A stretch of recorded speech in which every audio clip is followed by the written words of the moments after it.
What is up, everybody? Welcome back. It is Cova from Tweak Music Tips. If you're a DJ who's been feeling stuck with live streaming and is struggling to grow your audience and stay clear of copyright headaches, or if you're someone who's wanted to grow an online audience but weren't sure on how to start, we got you covered. We went straight to the top and interviewed the CEO of Twitch live, where we asked them the exact questions that you need answers to. Detailed growth strategies, community building, and navigating the tricky world of DJs playing copyrighted material on Twitch. What's awesome about this video is it's jam-packed with actionable tips. So if you've been feeling stuck, or you've been sitting on the sidelines, this video's dense with valuable information, and you may want to hit rewind to watch more than once. All right, DJs, so let's dive in. But right before we do, make sure you hit the subscribe button if you like gear reviews, artist interviews, and tips and tricks to help advance your career. And also hit that bell notification. This way you're notified when we have any new videos. So enough with the chit chat, let's jump into the video.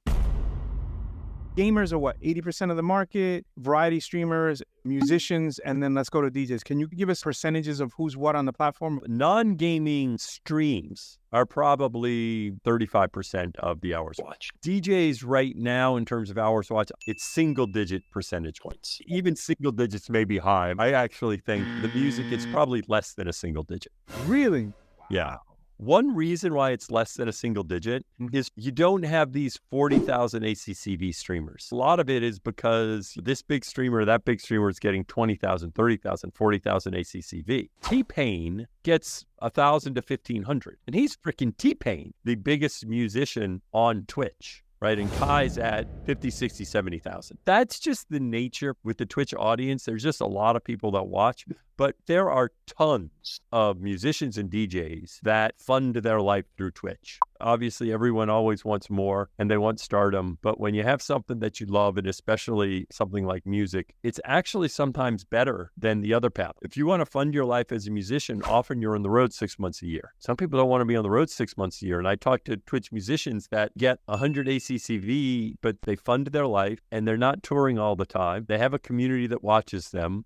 So I play the piano and sing. I could go to this open mic and maybe there'll be 30 people there and they're going to be chatting while I'm playing this song I really like. Or I can stream and I can get 2,000 people to watch me and I play however many songs I want and I don't leave my bedroom. I think it is a great platform for music and DJs, and the percentage of hours watched don't matter because there are lots of streamers whose lives are supported from this. So you've met a lot of partners and you've met a lot of people that are affiliates and they're growing their channel. What are some of the frustrations that you've seen and some of the advice that you've given them? Biggest frustration of anyone is discovery and growing. When people have a frustration, a lot of times they like you to give them a magic answer to it. But sometimes I may not have a magic answer, but if they understand it, then they're less frustrated. When they talk about discovery, there are two questions they have. One is, what can Twitch do for me so that I get discovered? And the other is, what is Twitch doing long-term in the product to help discovery? Discovery of long-form content is a difficult problem. And the reason it's difficult is the very thing that makes Twitch work. Everybody spends all their time on the channel page. Once you get someone to your page, we aren't actively trying to get them to go somewhere else. Whenever I have a bunch of creators, I say, who spends a large amount of their time on our discovery surfaces? Nobody raises their hand. Like, oh, no, I don't do that. How often do you find what you watch from the front page? Oh, no, but put me on the front page, right? You're on the front page now, and your ACCV is really high. Most of those people aren't actually watching us. Most of those people have the sound down on their computer. They go to the home page, and we're playing in the background, and they don't care about what we're doing. What you really care about is the people sitting here chatting, people that are on your page, watching, committed, engaging in your community. And interestingly, you don't even know how many of those people are right now because it's dwarfed by your front page view. It makes you feel good, but tomorrow when you stream, that 9,000 is down now to whatever it normally is. There are two parts of succeeding on Twitch. One is creating good content. Two is discovery and having people find you. If you aren't creating good content, you're not going to grow. Actually, creating good content takes time. You bring energy, you have diversity, you engage with chat, you call out folks. It's not just showing up. Part of growing is making sure you don't lose your existing viewers. Another way you grow is by doing a better job and continuing to engage your existing community. So stories really is a way to maintain that connection with your existing community. But it is not a way to grow new viewers because stories are only shown to people that are always following you. And for finding new viewers, we aren't always the best platform. One of the things we are working on is improving the clips editor and the ability to quickly export clips and find clips to publish so that way you can find something, it doesn't take a lot of time, and then you can get something on one of the other platforms. And we currently have a clip editor moving to mobile to try and allow your viewers to share clips too. So that when something cool happens on your stream, not only can they clip it, but they can share it. So we're going to be investing over the next year a lot and making it easier for you to create short form content from your streams. Finding a streamer you like is like finding a friend. And you don't make a friend the first time you meet someone. It takes repeated time. And suppose you have two friends, they don't know each other, and you say, hey, you two will get along well. Why don't you all hang out together?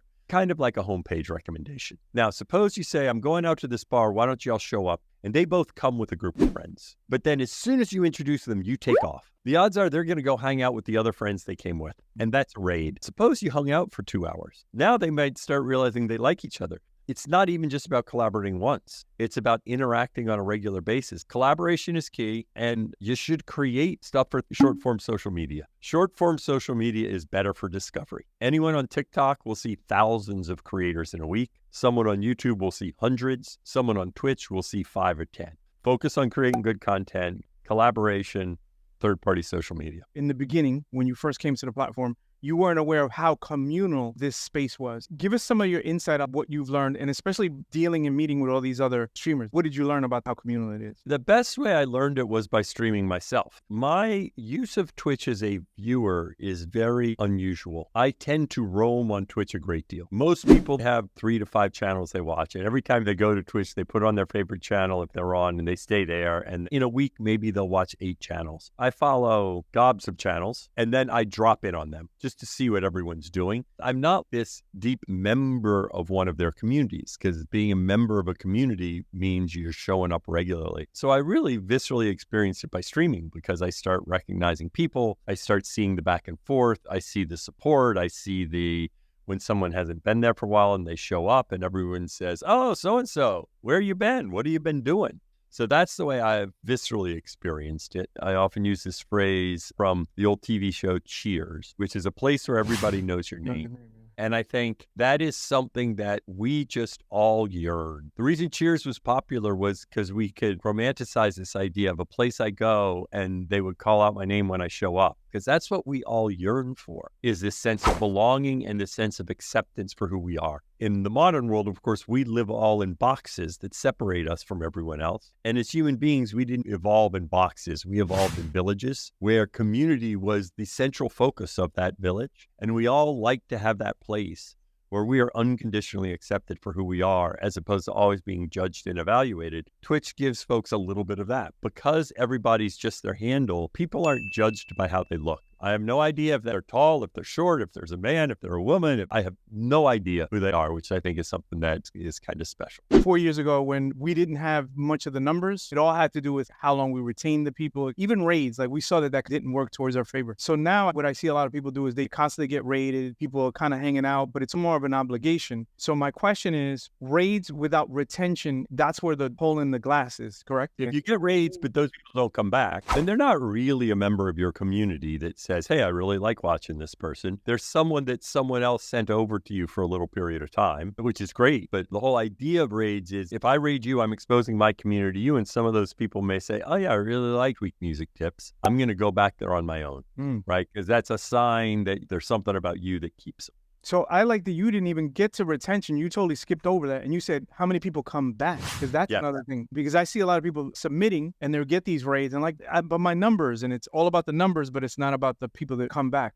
Somebody coming back shows me that you can maintain this size of your community without the injection of viewers from raids. That just from your streaming, 75 people on average will show up. And then, of course, with your raids, you may go up to 125 or 150 or 200, and that's great. But your community is really defined by those people that come to see you, not by homepage, not by embeds, not by raids. everyone's so frustrated with the discovery, but you broke it down, which is so good because discovery is just forcing people to see something, but at the same time, how many times do people consume that? And you made a great point. So front page is the one thing that I always hear people complain about. If I only got on the front page. And then if you really think about it, how many times have you actually stayed and watched something that was on the front page, which is almost never. I will tell you, you have this huge ACCV now. Let's say 2 weeks from now, I encourage you to look back to this month at your ACCV in the first 2 weeks of this month and the last 2 weeks. I'm going to put money that the fact that you're on the front page interviewing does not change your ACCV after today. You'll see this spike and then whatever it's hovering around. And the reality is just because you're on the front page doesn't mean a week from now, any of those people are coming and hanging out with you. If you're like, oh, well, I want everyone to watch me, but yeah, I don't really watch any of those small streamers. I only like watching the big guys. You're not building other people's communities. And often the best way is by you being the member of someone else's community. If you're at a 20 ACCB streamer, don't think you're going to get a raid from a 2000 ACCB streamer. That does nothing for you. Go and hang out with a 50 and 100 ACCB streamer and be part of their chat. Engage with them. Cheer them on when they do something good. They recognize you. Say, hey, I'm streaming tomorrow. Plan your streaming when that person usually ends. Because if you're a member of someone else's stream, you're always looking for folks to raid. If you recognize someone, they're in your community, you know they're streaming, then a lot of times you'll be like, oh, let me go ahead and raid so-and-so. The foundation of building is by communities that you participate in. That's awesome. Man, that was a gem right there. Thank you. How does Twitch weigh what is important to a partner application? Is it viewership? Is it chatter? Is it engagement? The minimum criteria is you need 8 streams in each of the last 30 days that have over 75 ACCV. Now, one of the things, it does not include viewers that come in from a raid or homepage views. It's easy for you to figure out your homepage views. It's hard for you to figure out how much of your ACCV comes from a raid. Also embed views, which is frustrating for a streamer because they may say, oh, I'm at 80, but really 40 of them may be because of raids or embed views. Can you just sustain at least 45 just from your community? Now, there are other factors that make you say you don't have to wait 60 days, and it's if you quickly have a fair amount of audience. So like if somebody comes over from another platform and suddenly they're at 300 or 400 ACCV, there's really not a question, are they going to be able to sustain it? You worked hard in 1 month to get up there and then you're going to be back smaller, or is this something you can sustain? This frequency of streaming, 8 times a month or so, and your community is of sufficient size that you can maintain roughly 75 ACCV. Those are really the 2 things.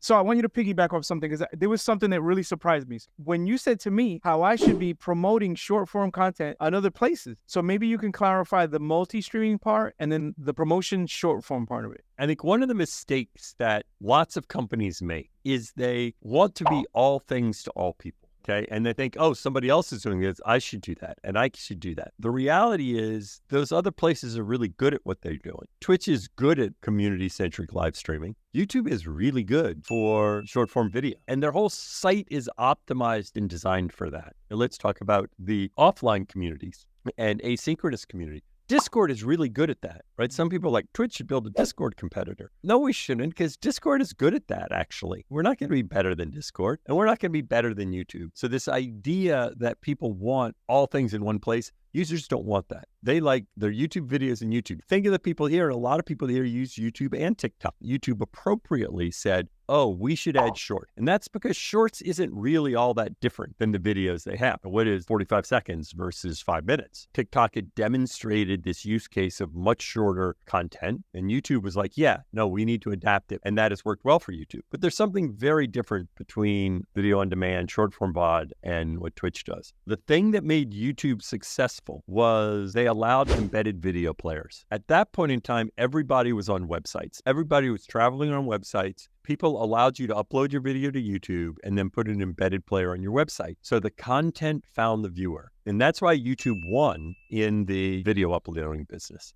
If you have interesting stuff to say, get your short form video in front of people's eyes where they are right now. They're on TikTok, they're on YouTube, they're on Twitter, they're on Reddit. Sometimes people don't enjoy making short form video because they love live streaming, but they found it difficult to make short form video. And then I suggested them have your short form video be derivative of your stream. Now let's go to simulcasting. Simulcasting is about live streaming. One of the mistakes we made was keeping people just on our platform. I want live streaming to be 5 times as big. And the problem we all face is there are not enough people that make live streaming a part of their daily entertainment patterns. By allowing people to simulcast, we're allowing them to get out there on other platforms and stay in front of people. If I take TikTok as an example, it's a free ad on TikTok that you're live right now for anyone on TikTok to say, oh, Twitch Music Tips is live. Maybe I should go check him out on Twitch. So I feel really good about where Twitch is positioned as community-centric live streaming. I think it will be good for the platform, and it's rarely good for our creators.